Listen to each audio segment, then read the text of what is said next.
সে একজন বাউল শিল্পী। সেই শিল্পী স্রষ্টাকে নিয়ে, আল্লাহকে নিয়ে এতগুলো বাজে কথা বলছে, তো এটা কিভাবে সহ্য করব? দেখেন, আল্লাহর সাথে বান্দার সম্পর্ক অন্য লেভেলের।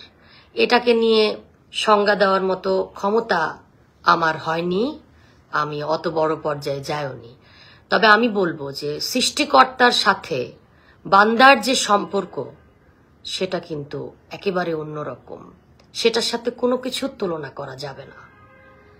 আমি এই কথাগুলো, এতগুলো কথা বলেছি শুধু এই কথাটাই বলার জন্য যে সৃষ্টিকর্তাকে নিয়ে এবং অন্য ধর্মের অন্য কাউকে নিয়েও কিন্তু বাজে কথা বলা যাবে না। আমাদের কোথাও কোনো হাদিস কোরআন এটা নেই, এটা নেই। আমাদের আল্লাহ পাক বলেননি, আমাদের রাসূল সেই শিক্ষা দেননি। এখন আমাকে অনেকে বলতে পারেন যে আপনি তো বুরকা পরেন না। আমি আমার কাজ আমার মতো করছি।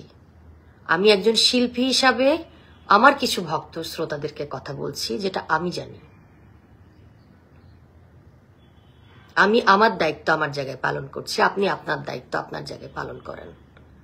আপনাকে এতটুকু পারমিশন কেউ দেয়নি যে আপনি অন্য ধর্মীয় মানুষকে কটাক্ষ করে কথা বলবেন, বাজে কথা বলবেন, তাদের সৃষ্টিকর্তাকে নিয়ে বাজে কথা বলবেন, পুরো শিল্পী সমাজকে কলঙ্কিত করবেন। এই ক্ষমতা কিন্তু আপনাকে কেউ দেয়নি। আপনার জন্য আমরা এরকম কলঙ্ক নিতে পারবো না, এরকম কলঙ্ক আমরা গ্রহণ করব না।